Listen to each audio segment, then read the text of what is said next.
Prontinho, pode iniciar. Oficialmente, então, boa noite a todos. Como o tempo está passando rápido, já estamos aqui no nosso segundo encontro da nossa disciplina de tóxico, né? Espero que todos estejam bem, espero que todos aí tenham aproveitado bem a primeira parte da nossa disciplina com a aula 1, tenham ido bem aí nas atividades, na possível prova, não sei se já fizeram, nos trabalhos, mas eu brinco que o tempo é a única coisa que eu acredito que realmente é democrático no mundo, né? Que realmente passa para todo mundo. A diferença está como que a gente aproveita esse tempo, né? E o simples fato de vocês estarem aqui, aproveitando o tempo com o propósito do conhecimento, para poder ser uma pessoa e um profissional melhor, já é um bom indicativo que vocês estão sabendo aproveitar muito bem esse tempo de vocês. Então, parabéns aí, e que a gente possa ir a cada encontro, a cada trilha que vocês vão lendo lá na apostila, cada página, coletando chaves, e essas chaves aí, breve, né, no futuro breve aí, possa abrir aí muitas portas dos conhecimentos para vocês, de oportunidades, vamos dizer assim, porque o conhecimento vocês estão buscando, estão investindo, e essa chave vai abrir aí oportunidades para vocês. Show de bola? Podemos iniciar aí o nosso segundo encontro?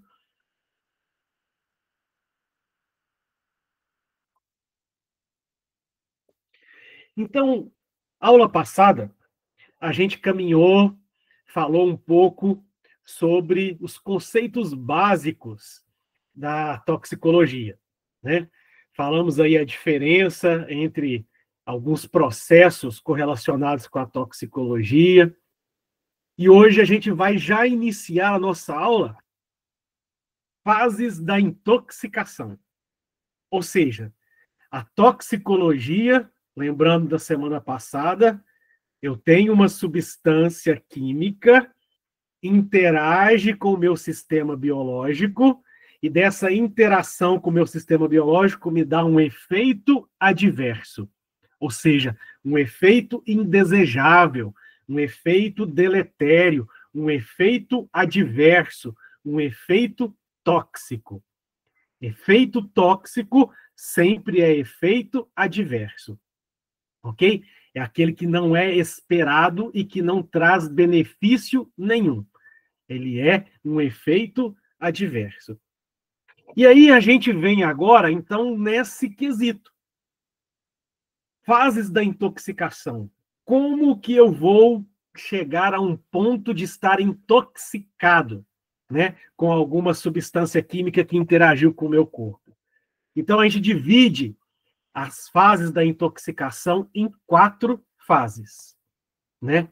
Fase da exposição, fase tóxico-cinética. Opa!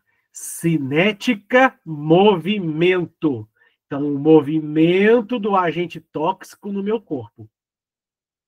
Uma vez que eu vou me expor, e a gente se expõe a substâncias tóxicas a todo minuto, a sempre, né?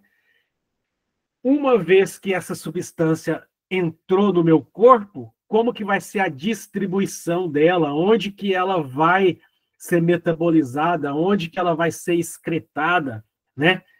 O que o meu corpo faz com essa substância tóxica? O movimento que o meu corpo faz com essa substância tóxico-cinética. Uma vez que essa substância está dentro do meu corpo, ela vai buscar possíveis receptores, possíveis órgãos, onde que possa ter receptores, para ela fazer uma ação agonista, uma ação que mimetiza algum neurotransmissor, por exemplo, ou uma ação antagonista a outros hormônios, neurotransmissores biológicos do nosso corpo, impedindo a nossa fisiologia e a nossa bioquímica normal, né? Pode ser por uma exacerbação de algum parâmetro bioquímico fisiológico, ou pode ser pelo bloqueio de algum desses parâmetros bioquímicos fisiológicos.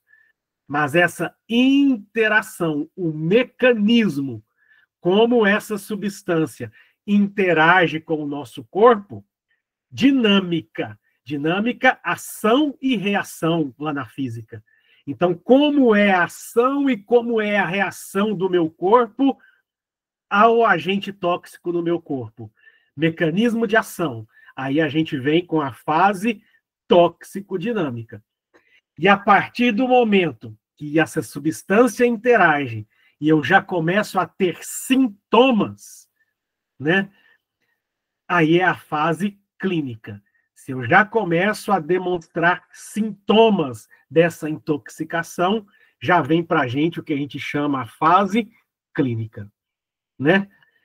Então, é essencial lembrar que, mais do que a dose administrada, né, a resposta é função da concentração que o agente tóxico consegue interagir com o meu receptor biológico, né? Então, o importante é a quantidade que conseguiu ser absorvida e dessa quantidade que foi absorvida que chegou aos receptores. E aí é que eu vou ter a fase tóxico-dinâmica e, por consequência, a fase clínica. Até aqui, dúvidas? A pergunta é: alguém aí já teve ou conhece alguém que já teve alguma intoxicação por algum agente? Conta aí pra gente.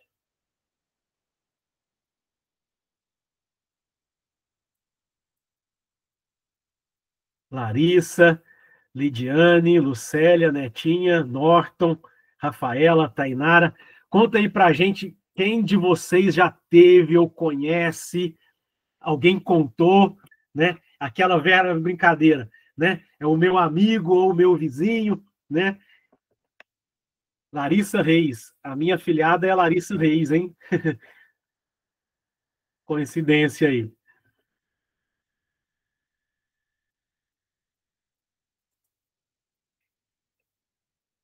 Água sanitária e bicarbonato lavando o banheiro, olha só, né? Misturou lá, fez uma reação, liberou gases tóxicos. E aí a Tainara se intoxicou.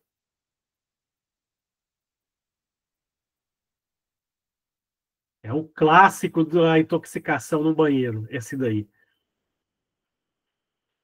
A Lucélia também, aqui com água sanitária também.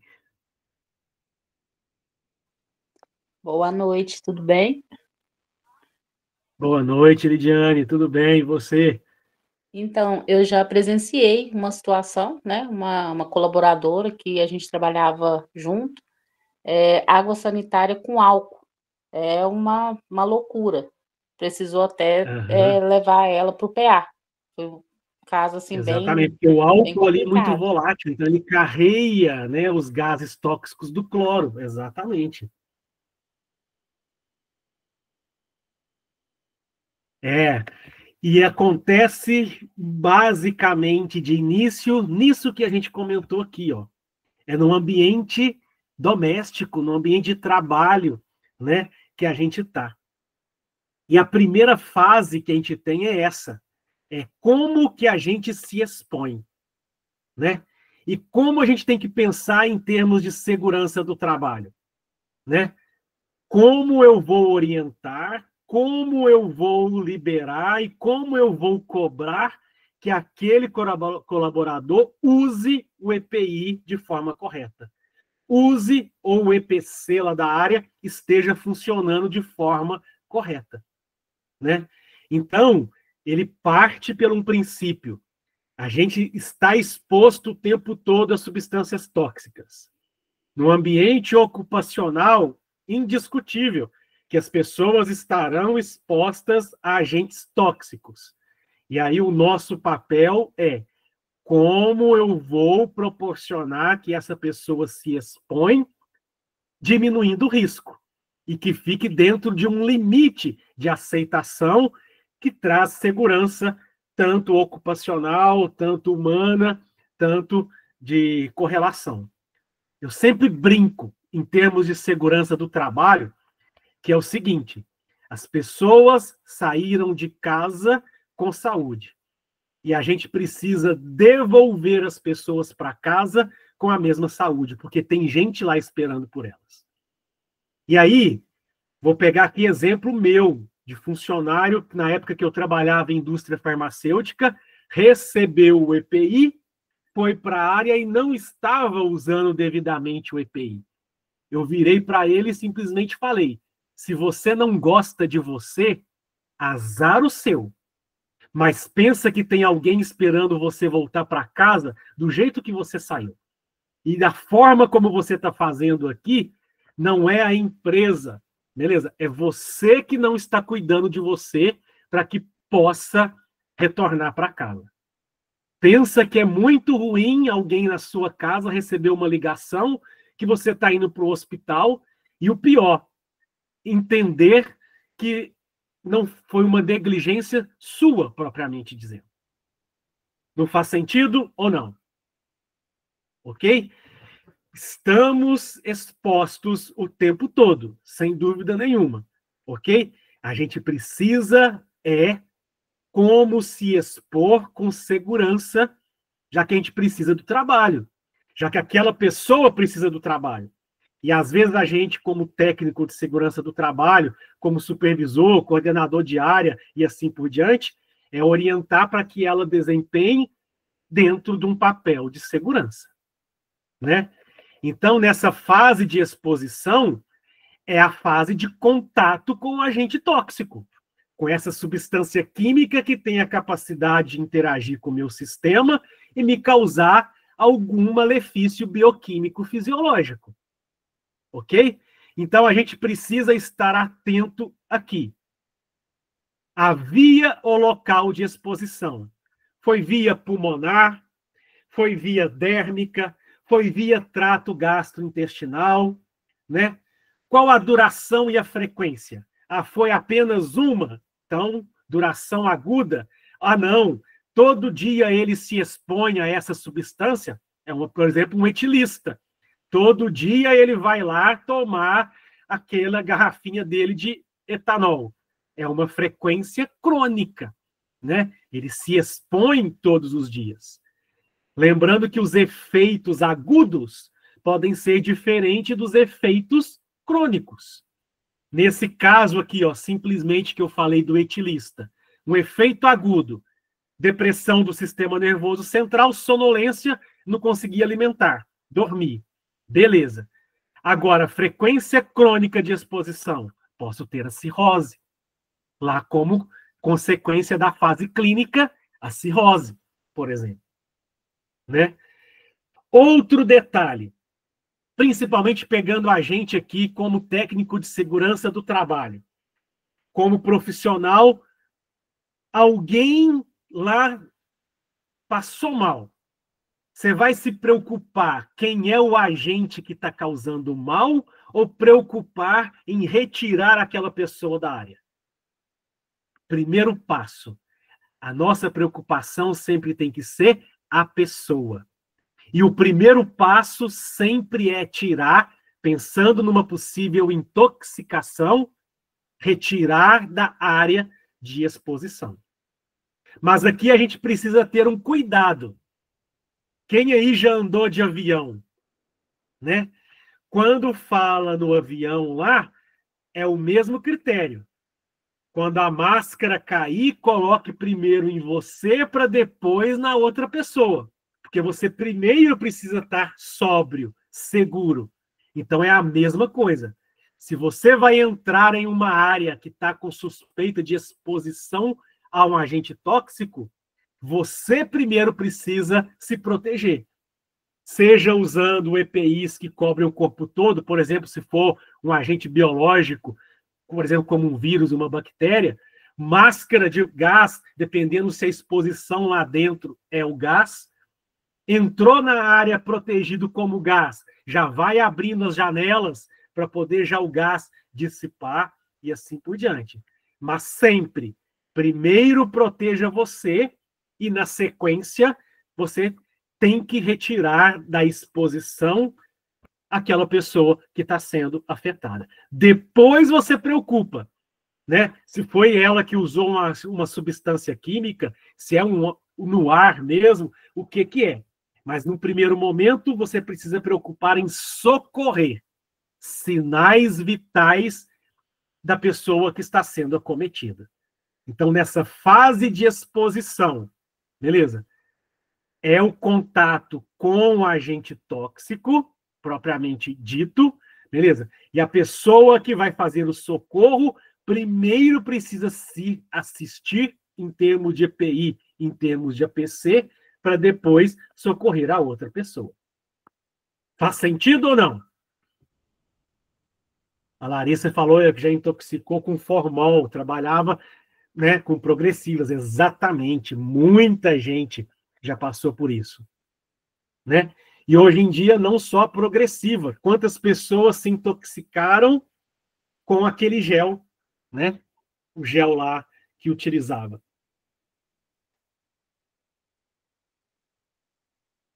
Aí não era só o profissional, mas era também o cliente, né? Com o gel lá.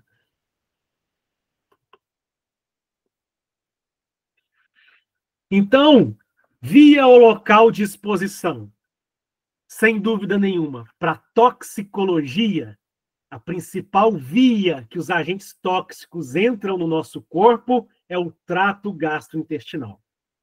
Beleza? Sem dúvida nenhuma. A grande parte das intoxicações acontecem via boca, esôfago, estômago, intestino. Via trato gastrointestinal. 90% das intoxicações, ainda sejam acidentais, sejam propositais. Por exemplo, alguém, né, querendo tentar fazer um autoextermínio, né, é via gastrointestinal. Ok? A outra via de importância para a toxicologia, pulmonar, inalação de gases, né? Então, a área pulmonar é extremamente vascularizada, então os gases, principalmente lipofílicos, são rapidamente absorvidos, né? Então, a outra via de exposição, principalmente em termos ocupacionais, né? Que em empresas aí que trabalham com gases em uma determinada etapa do processo, né? A via pulmonar é a segunda de preocupação em exposição toxicológica. E a terceira, a dérmica, né? A dérmica aí ocupa a terceira. Por incrível que pareça, a que tem maior risco é a injetável, a endovenosa. Só que em termos toxicológicos, graças a Deus, é a que tem uma menor ocorrência em números epidemiológicos. Mas a via endovenosa, você já colocou diretamente na sua corrente sanguínea. Está 100% biodisponível. Então, é a via de maior risco de vida. Mais rapidamente você já tem os efeitos, beleza? Só que, graças a Deus, poucos agentes são diretamente administrados aí por via endovenosa. Tem aí a ocorrência, por exemplo, nos anos 80, anos 90, onde que muita gente utilizava principalmente cocaína endovenosa. E o pior, ainda compartilhando seringas. Então, existia um grande número de pessoas que morriam por overdose de cocaína e, além disso, um grande número, por exemplo, hepatites, HIV, que eram contraídas pelo processo de compartilhamento de agulhas. Ok? Mas, atualmente, em termos de pronto atendimento, em termos de toxicologia ocupacional, principais vias de preocupação: trato gastrointestinal e pulmonar, as que têm maior número de ocorrências dentro de um pronto atendimento, dentro de uma ocorrência de emergência, seja ocupacional ou doméstica. Aqui mesmo a gente pegou o exemplo, ó, misturou álcool com a água sanitária. Misturou a água sanitária com bicarbonato, liberou gases de cloro. Foi pulmonar, beleza? Foi principalmente aqui, mesma ocorrência doméstica, pulmonar, né? É o que a gente brinca, por exemplo, de falar sério, né? Estou falando aqui brincar, mais de falar sério.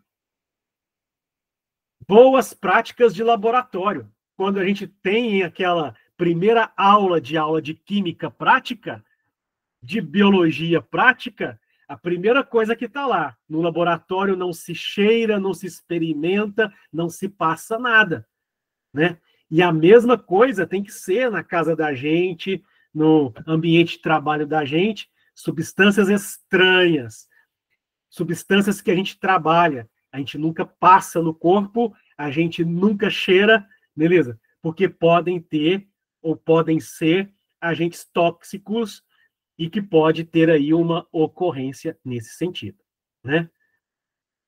Até aqui, pessoal, dúvidas? Questão básica de prova. Quais são as vias de exposição de maior preocupação para a toxicologia? Trato gastrointestinal e pulmonar, as de maior ocorrência.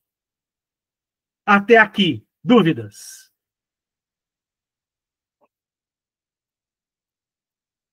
Obrigado, Tainara. Alguém mais?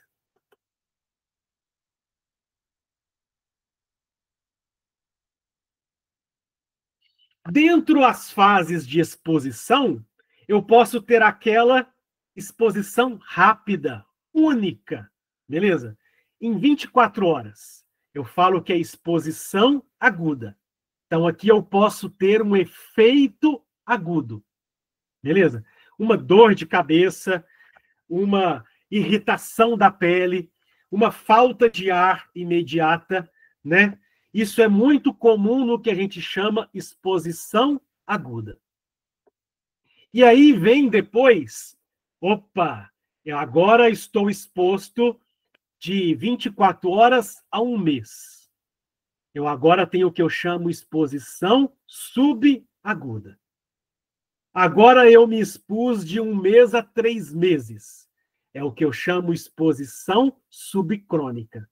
E a partir do momento, e aqui tem a ver com a questão ocupacional, se você trabalha, por exemplo, com controle de qualidade, você vai trabalhar com solventes orgânicos, né?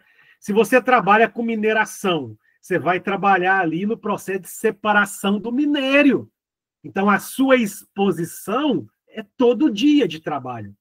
Mais de 3 meses. É o que a gente chama exposição crônica. Então, visão de técnico de segurança do trabalho.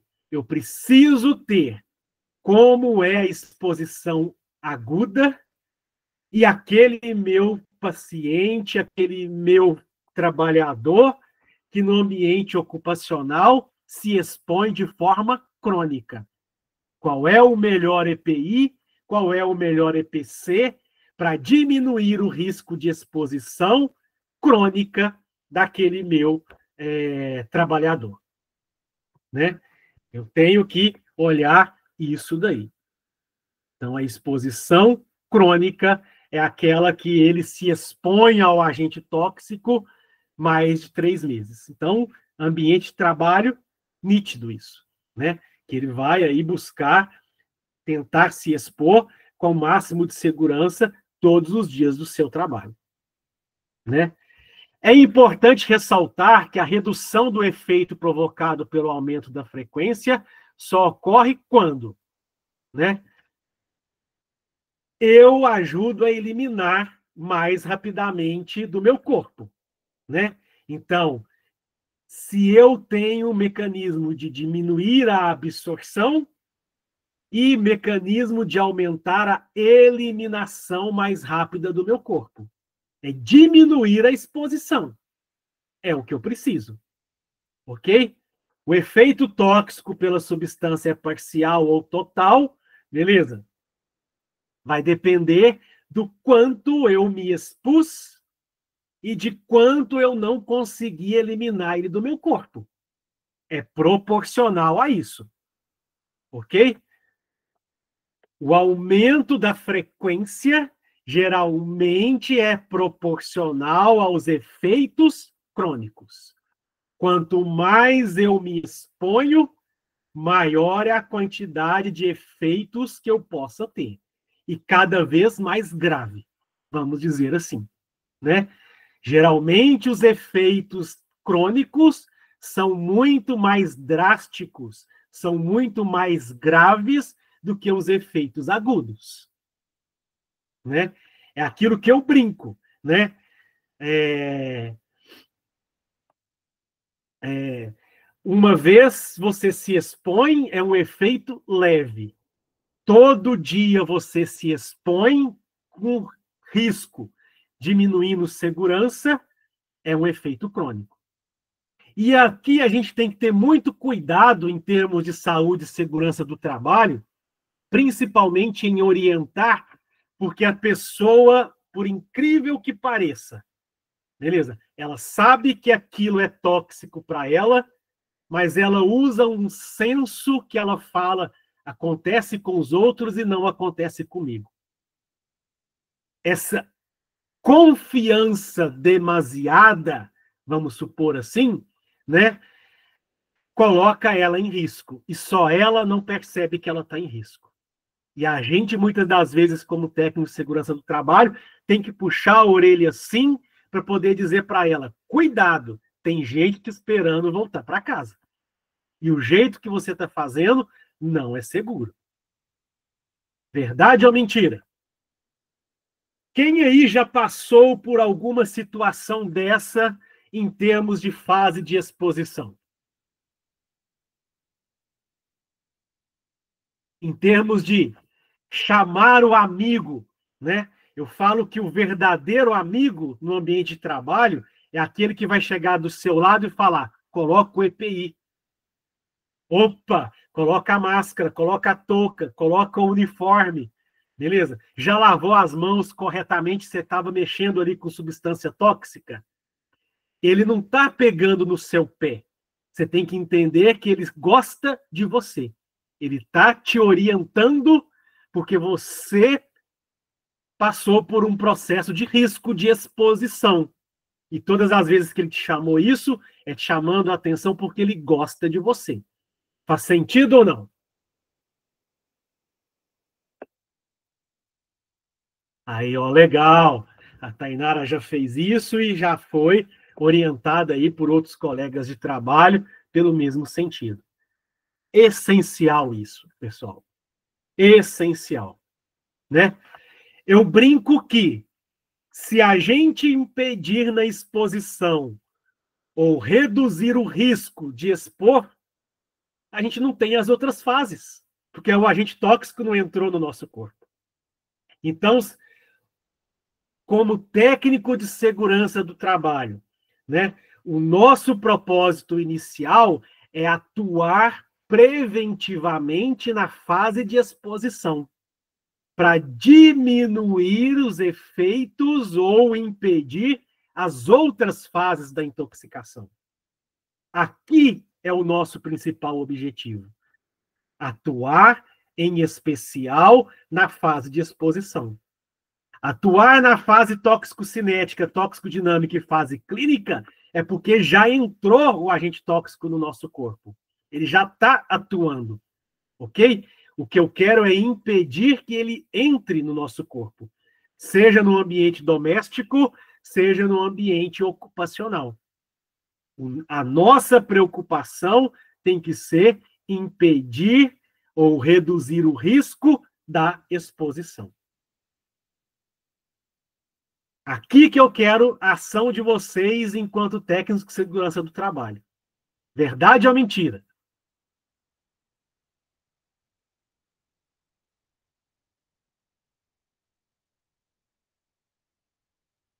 Ó, bacana, um discurso semanal aí sobre a importância do uso do EPI na área rural. Show de bola, Netinha. É isso mesmo, né? O DDS ele vem com esse preceito educacional de mostrar o quanto é importante, né? E o quanto muitas das vezes depende da gente, porque às vezes a gente recebe o EPI, a pessoa que não usa, né? Então, a Netinha aí dando um exemplo aí, o discurso semanal, né, de segurança, o DDS, né? O discurso diário de segurança, ou discurso semanal de segurança, que tem essa importância educacional. E um dos propósitos do DDS é exatamente isso, orientar dentro da fase de exposição.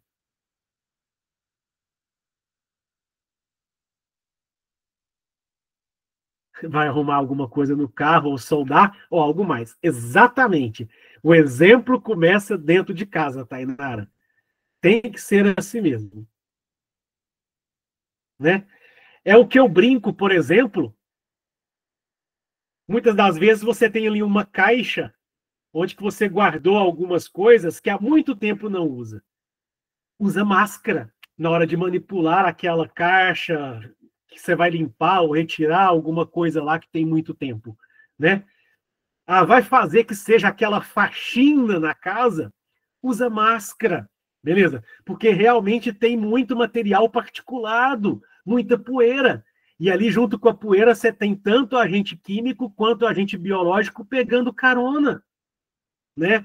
E aí você está reduzindo o risco, e assim por diante. E aí, ó, mecânico que trabalha com carro, com solda, né? É impressionante quem trabalha com solda. Acha que não queima só o olho dele, né? E aí, na hora que você olha, o olho está todo vermelho, vamos dizer assim, porque não usou o óculos de proteção como tinha que usar, por exemplo. Em relação à fase de exposição, dúvidas? Estão craques agora para poder proporcionar uma ferramenta para diminuir o risco de exposição?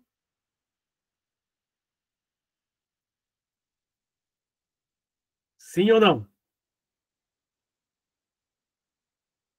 Tainara colocou ali o recado. Tinino, Netinha também. Bacana, Norton também. Legal, pessoal. E aí o problema está: eu me expus e a substância entrou no meu corpo. Ou seja, ela passou pela primeira fase, que foi a absorção, né? Fase tóxico-cinética. Cinética, movimento. Movimento do agente tóxico no meu corpo. Então, ele vai vencer as barreiras do meu corpo, cair na circulação sanguínea. Absorção. ADME. Primeira fase, absorção. Caiu na minha corrente sanguínea, ele vai ser distribuído pelo meu corpo. D. O meu corpo vai tentar se defender, vai tentar metabolizar, fase M, esse agente. E o meu corpo vai tentar eliminar, excretar ele, que é o E. Então, as fases tóxico-cinéticas: absorção, distribuição, metabolismo e excreção. O movimento do agente tóxico no meu corpo. Cinética, movimento. Tóxico, o agente tóxico. O movimento do agente tóxico no meu corpo. Ok? Então, nessa fase, é a ação do meu corpo sobre o agente tóxico. Como ele vai ser absorvido, como ele vai ser distribuído, como ele vai ser metabolizado, como ele vai ser excretado. Ok? É de grande importância, porque dela resulta a atividade ou a quantidade do agente tóxico que vai cair no meu corpo, que vai estar disponível para chegar próximo do receptor. Ok? E assim exercer a ação tóxica.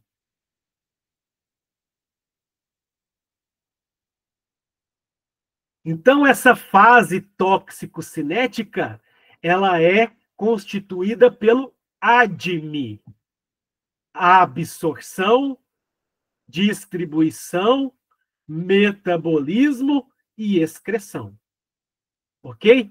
Então, nessa fase, o agente movimenta pelo meu corpo. Como ele é absorvido, como ele é distribuído, como ele é metabolizado, como ele é excretado. O movimento dele no meu corpo. Ok? E aí é muito importante a gente conhecer as propriedades físico-químicas e biológicas que interferem no ADME. Ok? Então, o ADME, o movimento do agente tóxico no meu corpo, vai depender das propriedades físico-químicas do agente tóxico, o quanto ele é polar, o quanto ele é apolar, e como o meu corpo vai fazer essa transformação, por exemplo, de um agente apolar em um mais polar para ser eliminado, por exemplo, pela urina, né? Ou, às vezes, o meu corpo vai tentar se defender e no metabolismo vai gerar um metabólito mais tóxico do que a substância original. Então, precisamos entender todos esses parâmetros, propriedades físico-químicas do meu agente tóxico e o meu corpo, em termos biológicos, como que ele vai tentar se proteger. Então, o primeiro passo. Do que é formado? Qual a composição química da nossa membrana celular? Vou até colocar aqui no chat.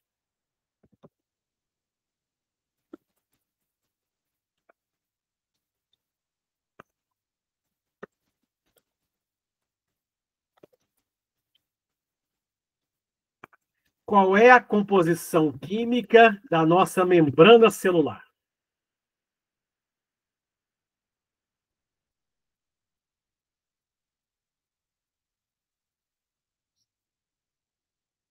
Busquem aí no Google, buscam aí na IA rapidamente aí. Espero. Porque se eu falar, vocês vão esquecer. Se vocês falarem, vocês sempre vão lembrar.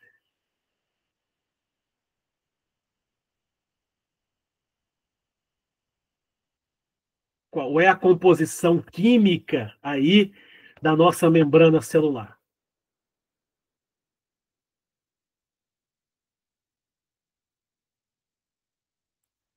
Lembrem do desenho do mosaico fluido?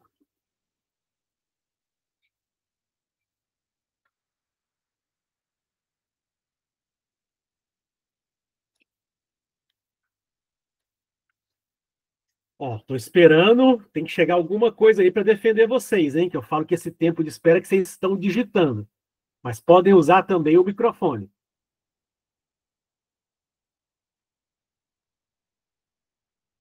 Ah, Tainara colocou aí para a gente, ó, a principal constituição da nossa membrana celular, lipídios, em especial bicamada de fosfolipídios. Show de bola, Tainara. Obrigado. A bicamada de fosfolipídios. Então, ela é apolar, porque é gordura, porque é lipídio, né? E tem inserido ali algumas proteínas e alguns açúcares. Mas 90% dela, gordura, lipídios, bicamada fosfolipídica. Aí aqui, ó, lei do semelhante química. O que diz a lei do semelhante química? Quem lembra aí? O apolar tem afinidade com o apolar. Então, se o meu agente tóxico é lipofílico, gordura, ele vai ter maior afinidade com a membrana, vai ser mais rapidamente ou em maior quantidade e concentração absorvido. Então, ó, fator relacionado à membrana, lei do semelhante químico, agentes tóxicos apolares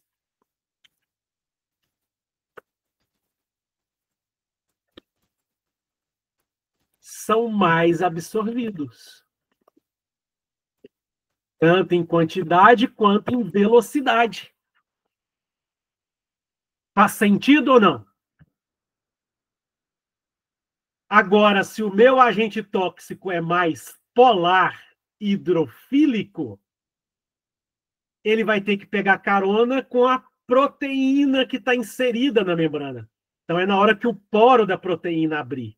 Então, vai ser menor quantidade, porque eu tenho menor quantidade de proteína em relação a lipídio, né?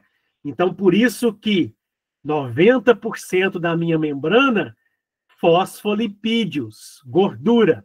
Então, o agente tóxico apolar lipofílico vai ter maior quantidade e velocidade de absorção. É o que está dizendo aqui a tabelinha azul, olha. Devido à constituição lipoproteica das membranas biológicas, as substâncias químicas ou agentes tóxicos lipossolúveis, ou seja, apolares, terão capacidade de transpô-lo por difusão mais rapidamente, tanto em velocidade quanto em concentração. Já as hidrossolúveis terão que transportar pelas proteínas, né? É um pequeno outro caminho que vai ter que buscar, que são os poros aquosos. Então, vai ser uma menor concentração e uma velocidade menor. Até aqui, dúvidas? Então, em relação à estrutura, quem é lipofílico, mais rapidamente e maior concentração absorvido. Espessura. Quanto maior a espessura, maior o caminho a ser percorrido. Quanto menor a espessura, menor o caminho. Então, mais rapidamente vai ser absorvido. A área da membrana. Quanto maior a minha área de contato, maior a absorção. Quanto menor a área de contato, menor a absorção. Dúvidas até aqui ou não?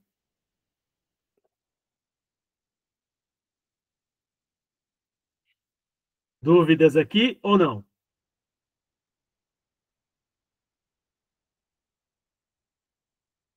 Tranquilo até aqui? Bacana, Tainara. Obrigado por sinalizar. Então, pessoal, obrigado, Rafaela. O que acontece aqui? Vocês podem encontrar isso em parâmetros de segurança do trabalho, em parâmetros toxicológicos, que seja no Google fazendo pesquisa, né? É chamado de coeficiente de partição. O que é o coeficiente de partição? Chamado muitas das vezes de KD, né? Ele é o quanto eu estou na fase orgânica ou fase oleosa dividido pela fase aquosa.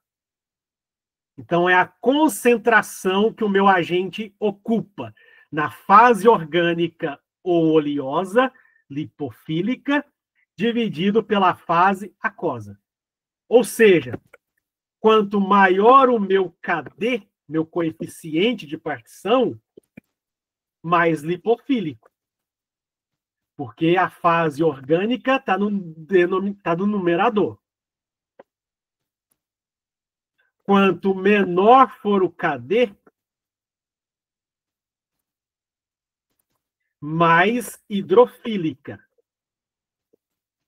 Ou seja, mais polar. Então, aqui eu tenho como exemplo ó, o AS 11,7, o paracetamol 1,79, a clorpromazina 79,7. Quem é mais rapidamente absorvido dos três? Quem dos três é mais absorvido? Mais rapidamente absorvido? Clorpromazina, AS ou paracetamol? E por quê?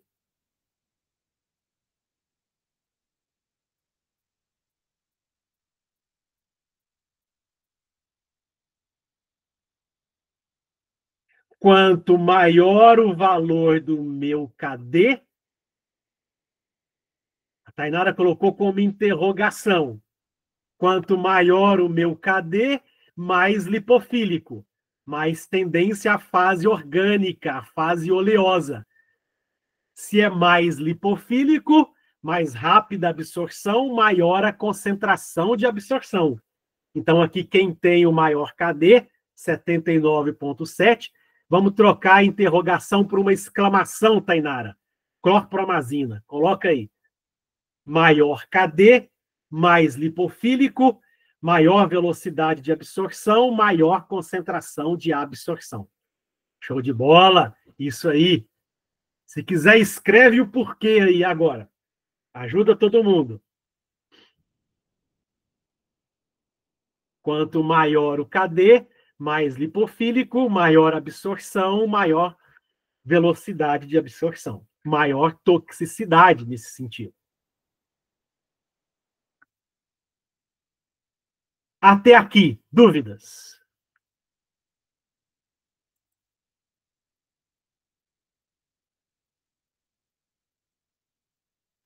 Beleza.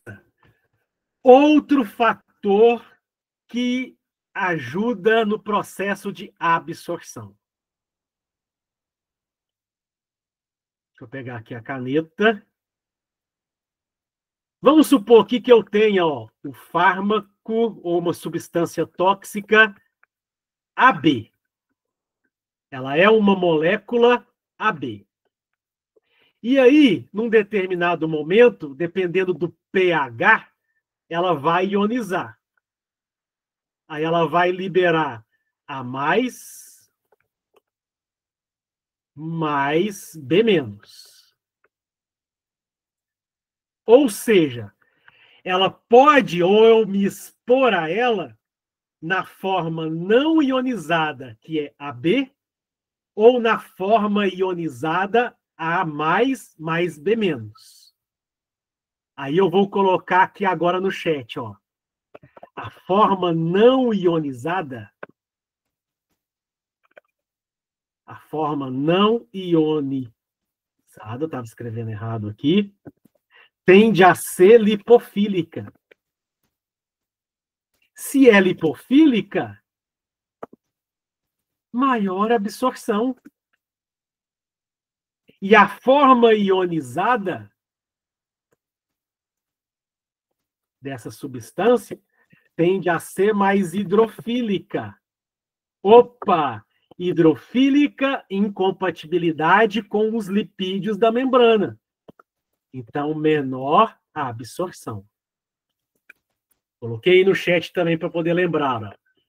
Então, fator relacionado à substância. Isso aqui é muito dependente do pH onde que ela está. Se a substância está na forma não ionizada, por exemplo, igual aqui, AB, está junto, não ionizado, é mais lipofílico. Se é mais lipofílico, maior afinidade com a membrana, mais rapidamente é absorvido, maior concentração é absorvida. Agora eu coloquei no pH, ela ionizou. Vamos supor, ela foi para A+, mais B-. Né? Se a forma ionizada, ela tende a ser mais hidrofílica, por causa da solvatação para ionizar A+, mais B-. A forma ionizada, então, ela é mais hidrofílica. Se ela é mais hidrofílica, ela vai ter menor absorção, menor toxicidade nesse sentido. Faz sentido? Então, aqui o que a gente precisa guardar? A molécula não ionizada é mais lipofílica, maior absorção. Se a molécula ionizar, a forma ionizada ela é mais hidrofílica, menor compatibilidade com a membrana, menor taxa de absorção, menor toxicidade. Certo ou errado até aqui?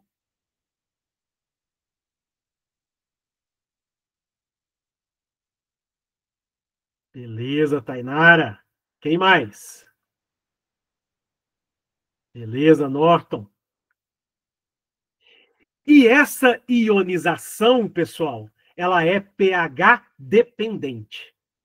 Exemplo, ácidos como ácido acetil salicílico ou agentes tóxicos ácidos, no pH ácido, tende a não ionizar, porque está em pH compatível.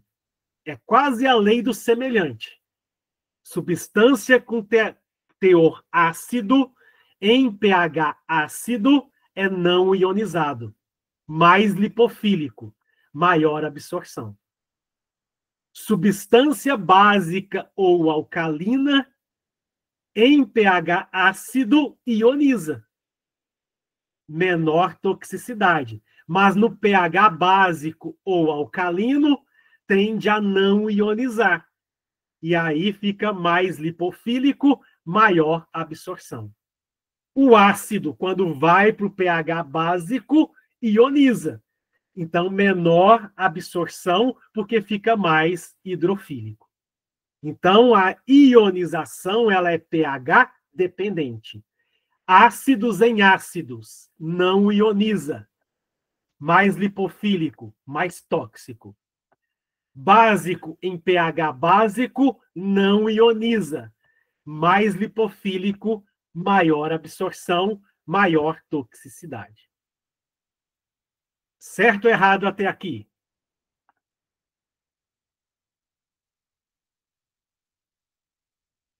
Show de bola, Netinha, Tainara. Obrigado aí pela indicação. Então, passou pela membrana, caiu na corrente sanguínea, é o que a gente chama absorção. Ok? É a passagem do agente tóxico do meio externo para o meio interno. Trato gastrointestinal, enquanto está na boca, enquanto está no esôfago, no estômago, no intestino, não caiu na corrente sanguínea, é meio externo.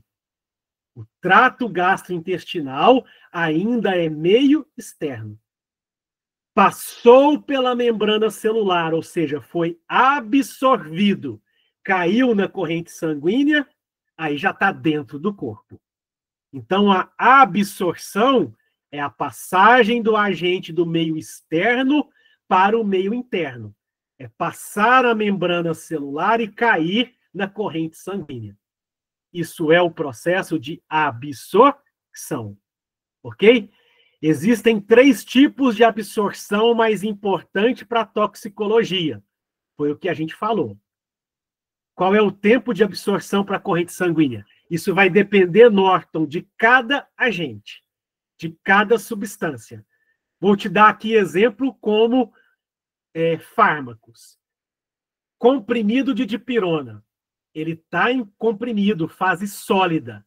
Precisa ser dissolvido para ser absorvido. Por isso você começa a ter efeito em 30 minutos. Dipirona gotas. Já está dissolvido. Então, ele caiu, já vai começar a ser absorvido. O tempo é 15 minutos. Então, depende de como que o agente está e de como que ele vai passar pela sua lipossolubilidade à membrana. Então, isso depende de cada agente. Beleza? Então, para toxicologia, 3 vias de exposição e de absorção importantes. Trato gastrointestinal, cutânea, que é a pele, e a pulmonar. Ok? As 3 aí de maior ocorrência epidemiológica.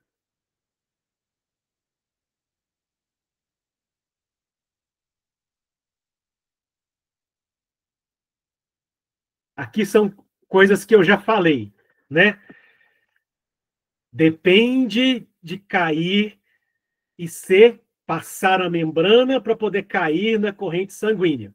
E isso é de acordo, tem até a ver aí com a pergunta do Norton, qual é a velocidade disso? Vai depender do seu KD, da sua lipossolubilidade e como que você está solúvel naquele meio. Ácidos fracos, mais absorvidos do pH ácido. Bases absorvidas mais rapidamente em pHs básicos.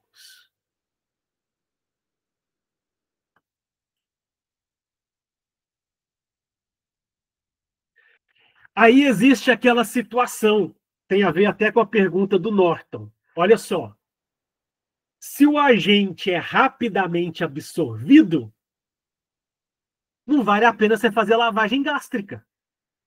Por isso, você conhecendo o possível agente, a sua propriedade físico-química, a sua lipossolubilidade, qual é a predição que ele tem de ser absorvido, você vai poder dizer se vai poder usar um carvão ativo para poder impedir a absorção. O carvão ativo vai absorver aquela restante que não foi absorvido, né? E se vai valer a pena fazer lavagem gástrica se o tempo ali ele já não foi absorvido e você vai ter que trabalhar com sinais vitais para recuperar aquele paciente. Então, tudo isso aí tem a ver. Tem alguns agentes que são, por exemplo, quelantes. Opa, administrou um metal pesado. Eu vou tentar complexar ele com o EDTA para ele não ser absorvido, né? É uma forma de tentar o antídoto aqui para poder impedir e reduzir essa taxa de absorção. Posso administrar substâncias adsorventes, onde que a principal é o carvão ativo que é utilizado. O carvão ativo tem a capacidade de adsorver na sua superfície alguns agentes, impedindo que eles sejam absorvidos. E depois você dá um catártico, um laxante, que aí a pessoa dá uma diarreia, levando embora o carvão, mais a substância tóxica que ficou aderida à superfície dela. Mas isso depende quanto mais rápido for a atenção, para impedir que grande taxa já tenha sido absorvida.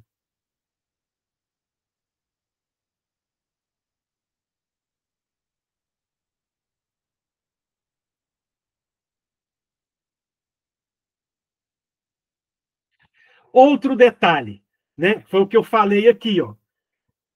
Em algumas situações, eu vou aumentar a mobilidade, um catártico, um diarreico, para poder tentar eliminar a substância mais rapidamente antes dela ser absorvida, né?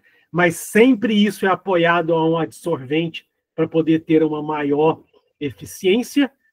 E a gente tem aqui um cuidado muito importante, que é o chamado efeito de primeira passagem pelo fígado. Ou seja, algumas substâncias são absorvidas e, ao passar pelo fígado, primeiro, depois da absorção, podem ser inativadas. Seria o mundo ideal se com todas acontecessem isso em termos de agente tóxico. Só que algumas, ao invés de formar um metabólito menos tóxico, pode formar um metabólito mais tóxico. É o que a gente chama efeito de ativação.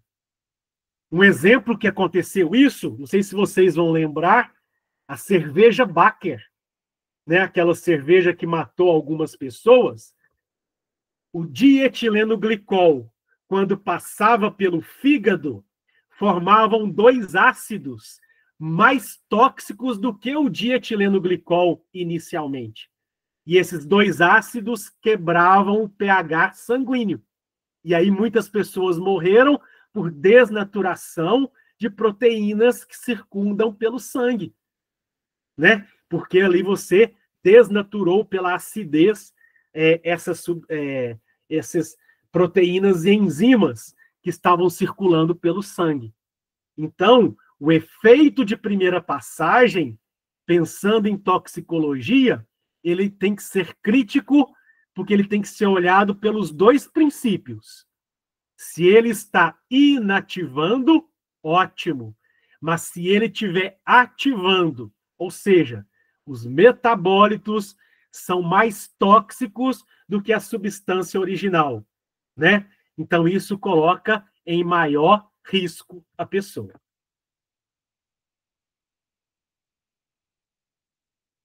Na absorção cutânea, né, a pele é a nossa primeira camada de proteção. Eu tenho células juntinhas umas com as outras na epiderme, exatamente para dificultar a penetração de agentes externos ao meu corpo, né?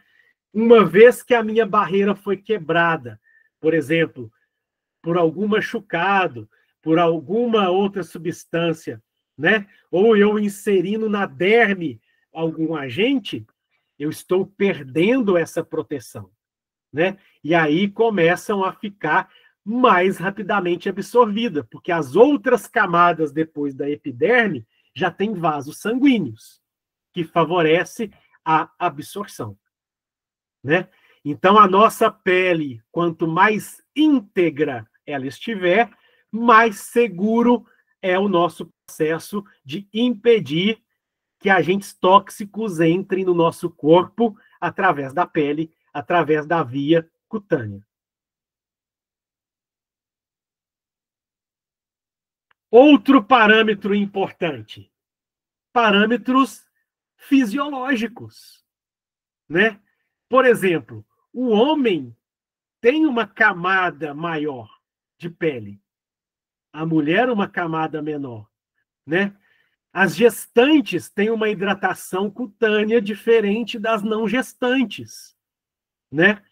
Então, tudo isso pode influenciar no processo que a gente tem, desde a fisiologia hormonal masculina feminina e desde processos fisiológicos momentâneos ou não, por exemplo, como a gravidez, que alguma pessoa está passando.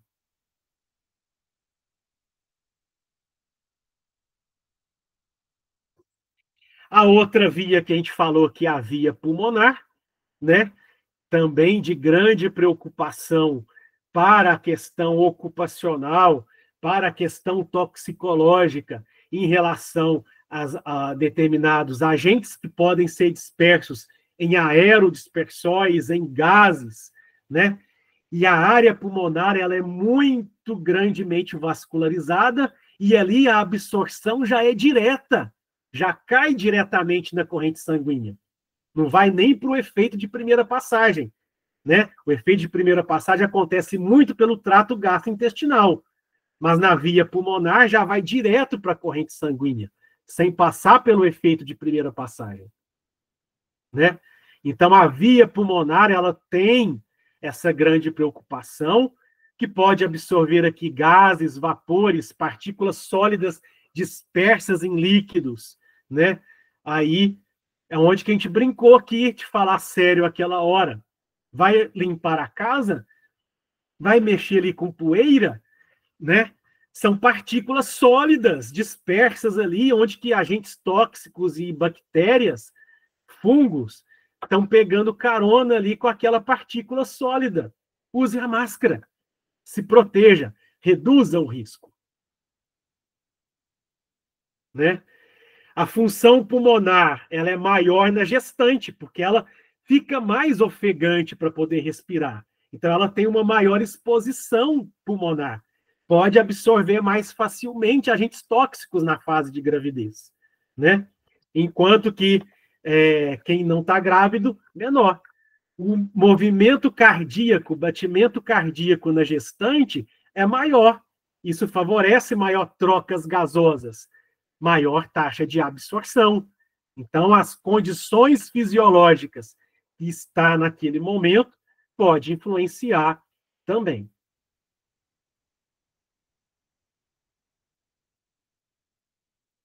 Outro passo importante aqui, quando a gente fala da pulmonar, é lembrar, por exemplo, a hemoglobina tem maior afinidade pelo monóxido de carbono do que o oxigênio.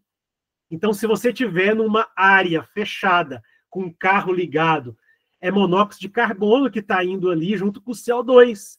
O monóxido de carbono vai lá, vai tirar o CO2 na troca gasosa e você vai morrer asfixiado, por exemplo, né? Pela via pulmonar. Maior afinidade de absorção pela via pulmonar, maior facilidade de deslocamento. Ele tem 10 vezes maior propensão a ligar a hemoglobina do que o oxigênio. E aí a pessoa acaba morrendo. Via pulmonar. Até aqui da absorção. Dúvidas?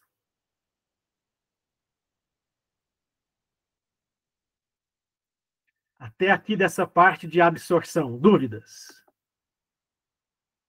Beleza, Tainara.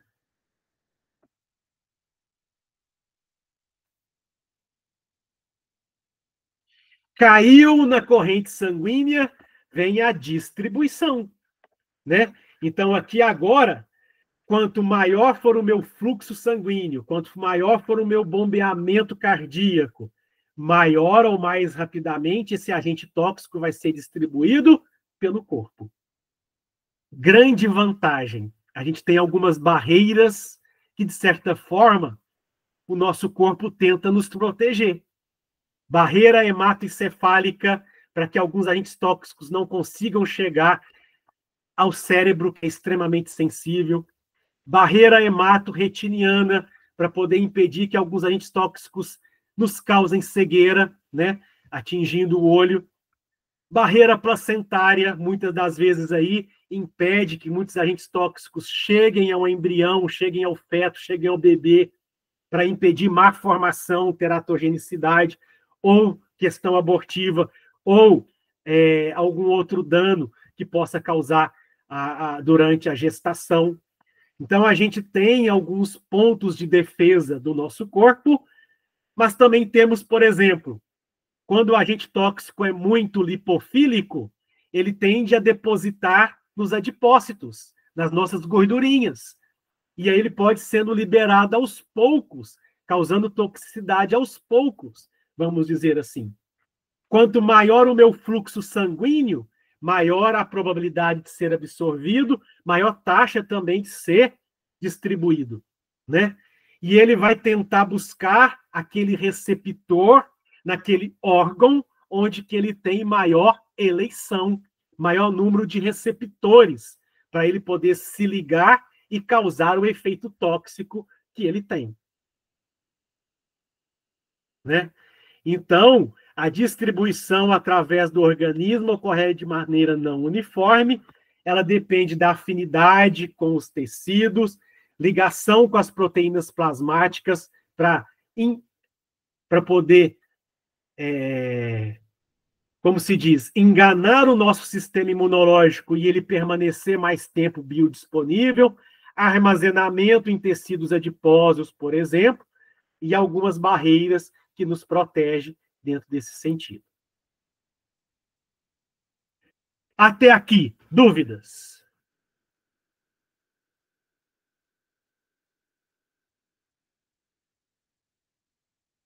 Até aqui dessa fase de distribuição. Obrigado, Tainara. Mais alguém? E aí vem o seguinte, ele está sendo distribuído no meu corpo, o meu corpo, em um primeiro momento, vai tentar metabolizar ou biotransformar, podemos usar esses dois termos, metabolismo ou biotransformação, já que está acontecendo no nosso corpo, né? É como um mecanismo de defesa, né? Ele sabe e reconhece que é uma substância estranha, exógeno ao meu corpo, vai tentar pegar ele que é muito lipofílico, quebrar em várias reações para uma substância mais hidrofílica, para poder tentar eliminar do meu corpo no tempo mais rápido possível. Essa é a boa intenção do meu corpo, fazer a biotransformação como princípio de defesa. Pegar uma molécula que é mais lipofílica e torná-la mais hidrofílica para retirar mais rápido do meu corpo. Só que muitas das vezes não acontece só essa inativação, como eu falei lá atrás.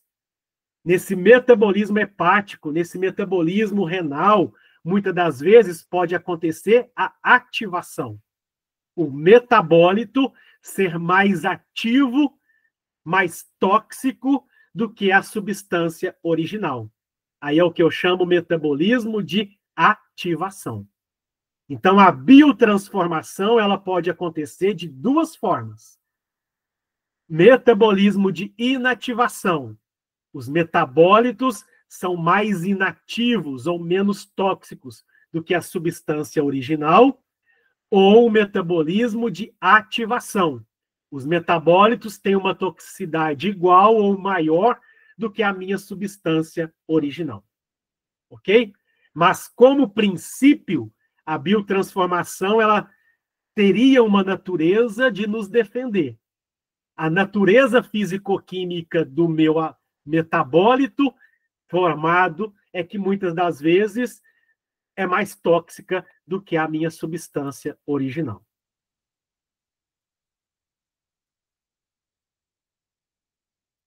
Então, esse daí é o princípio. Ou seja, ele queria nos detoxicar em um primeiro momento, mas muitas das vezes não é esse o mecanismo, né? E quando a gente pensa aqui em termos de segurança do trabalho, de acompanhamento de alguém que está tóxico, o profissional farmacêutico e biomédico, ele tem que entender muito bem dessa fase de biotransformação. Porque na hora que vai no laboratório, por exemplo, vamos pegar aqui um antidoping, né? Eu tenho que saber perfeitamente qual o melhor material biológico, é saliva, é urina, é sangue, é pelo, cabelo, né? Que eu vou fazer a análise e o que eu vou pesquisar é a substância original ou alguns dos seus metabólitos. Exemplo, está com a suspeita de uso de cocaína. Na urina, eu não vou pesquisar a cocaína íntegra. Eu vou pesquisar a benzoequigonina, o principal metabólito, porque já passou pelo fígado, já foi metabolizado, o meu corpo já está eliminando. É uma substância que o meu corpo naturalmente não produz. Então, se eu encontro benzoiloequigonina na urina, seguramente é porque a pessoa usou cocaína. Porque nenhum outro metabólito nosso, substrato do nosso corpo, quando metabolizado, produz essa substância. Ela é exclusiva daquela droga ilícita. Então, qual o melhor material biológico? Urina. Beleza? O que eu vou pesquisar na urina? Opa, eu vou pesquisar metabólito dessa droga, dessa substância e assim por diante. Então, tanto em termos de segurança do trabalho, quanto em termos, né, de quem trabalha com o diagnóstico, tem que estar muito bem claro qual é o principal mecanismo de biotransformação, qual é o principal metabólito que é produzido por aquela substância ocupacional que aquela substância, ou que aquela pessoa, ou que aquele trabalhador exerça. Trabalha com os solventes, né? Trabalha com gases. Quais são os principais metabólitos que eu vou monitorar no parâmetro de saúde ocupacional dessa substância, dessa pessoa em relação à exposição a essa substância. Até aqui, pessoal, dúvidas?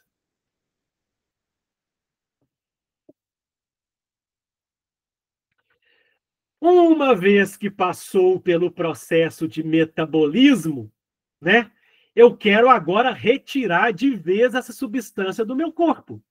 Então vem a fase lá do ADME, o E, que é a excreção, né? O que eu quero fazer aqui, ó? Principal via de excreção, urina. Substâncias mais hidrofílicas que foram metabolizadas e ficaram mais hidrofílicas, urina é água. Vai sair pela urina. Substâncias que ficaram ainda com uma lipofilicidade, questão, né, de gordura, vai tentar sair pelas fezes. Existem substâncias que saem via pulmonar. Olha o etanol. Inclusive, tem o hálito, né, culpado. Se você tomou o etanol, depois foi pego na lei seca, o gás, né, de etanol ali, o vapor do etanol, na reação com o dicromato, que vai te mostrar se você utilizou ou não o etanol. Mas ele está sendo eliminado por via pulmonar, né? Vamos dizer assim. Por que que algumas mães, quando estão amamentando, vai tomar alguma medicação, precisa parar a amamentação? Porque existem algumas drogas, fármacos, agentes tóxicos que estão eliminados pelas glândulas mamárias, pela lágrima, pelo suor, né? Em menor quantidade nessas vias, mas a principal via, 90% das vezes, é a via urinária. Ok? É a via urinária. Então, aqui está falando, ó, urina, fezes, o catarro, né? Áreas aspirado aí, que é a via pulmonar, que a gente falou, alguns aí dentro desse princípio, dentro desse conceito. Finalizado a via ou a tóxico-cinética, o agente tóxico, então, dentro do meu corpo, vai causar o efeito tóxico. Então, ação e reação, dinâmica na física. Então, é a ação que o agente tóxico agora faz no meu corpo, né? E a reação que o meu corpo vai fazer dentro desse sentido. Então, o meu agente tóxico aqui, ele pode inibir irreversivelmente enzimas, como a acetilcolinesterase, e eu ter uma exacerbação parasimpática, né? Então, o agente tóxico pode ir lá e ter como ponto de ligação dele se ligar com uma ligação covalente, forte, irreversível a enzimas. Ele pode se ligar através de ligações de hidrogênio ou interações hidrofóbicas de cargas positivas, negativas e iônicas reversivelmente a enzimas. Aí é um fato mais fácil de trabalhar do que o irreversível. Mas ele pode ir lá e tirar um cofator enzimático, olha, um sequestro de metais essenciais. E aí a minha enzima para de funcionar, né? Ele pode ir lá, por exemplo, né? Por que que algumas pessoas, por exemplo, quando tomam etanol, fazem mais xixi? Porque o álcool vai lá na álcool desidrogenase, né? E retira lá alguns dos seus cofatores. Então a pessoa vai fazer mais xixi, por exemplo. Um exemplo aqui clássico e básico. Mas eu tenho alguns agentes que sequestram metais essenciais, né? Complexam com metais essenciais. Até dei o exemplo aqui agora há pouco, ó, na hemoglobina, o monóxido de carbono vai lá e complexa mais rapidamente com ferro do que o oxigênio. E aí eu formo a carboxhemoglobina. E aí me dá, não transporta oxigênio, tenho toxicidade. Né? Cabe aqui também com a interferência. Existem alguns agentes tóxicos que vão lá e vão causar mutações, né? Então, por exemplo, por que quem fuma tem maior probabilidade de ter câncer de pulmão? Porque eu tenho substâncias, agentes tóxicos químicos na fumaça, na constituição dos agentes do cigarro, não só a nicotina, que vão lá e causam mutações nas células pulmonares, né? Então, eu posso ter ação citostática, ação mutagênica, né? Em virtude do contato com essas substâncias. Posso ter ação carcinogênica, né? Então, vai lá e vai mudar a morfologia de como que a célula começa a se dividir e ter um tumor, Pode ter uma ação teratogênica. Olha a talidomida. Quem usa a talidomida, por exemplo, para poder fazer tratamento de espinha, as mulheres assinam um termo que não vão engravidar durante o tratamento e nem 6 meses depois, porque é uma substância que pode causar má formação fetal, teratogenicidade, né? Não é abortivo, ele causa má formação fetal. Intoxicação crônica, no caso, então, esse exemplo, exatamente. Você pode ter aí no cigarro uma questão crônica que é o câncer de pulmão, por exemplo, o enfisema pulmonar, por exemplo, né? É uma ação aí crônica com o tempo.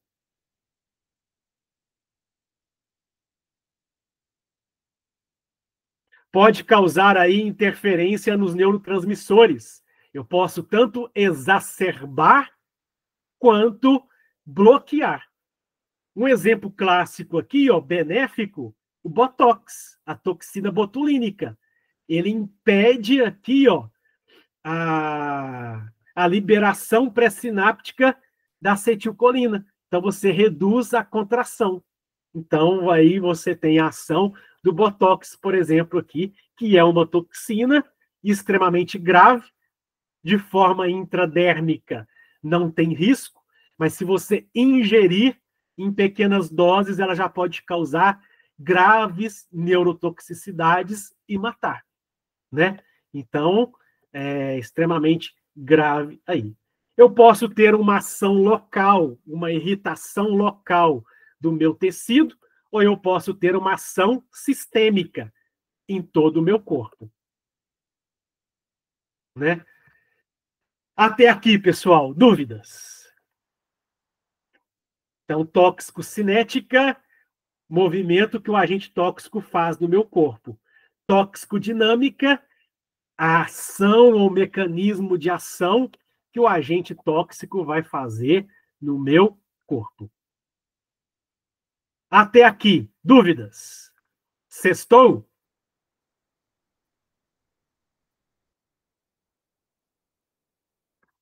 Estamos saindo melhores do que entramos? Valeu a pena a toxicologia? É fantástica essa ciência, né? Eu sou suspeito para falar, mas ela é sempre fantástica. Pessoal, gratidão aí então, Netinha, gratidão, Tainara, gratidão a todos, Rafaela, a todos que participaram, dúvidas e compartilharam aí com a gente. Show de bola. Gratidão, pessoal, um bom final de semana e até a nossa aula 3, se Deus quiser. Norton também, que participou aí bastante. Obrigado. Show de bola. Tchau, tchau, pessoal.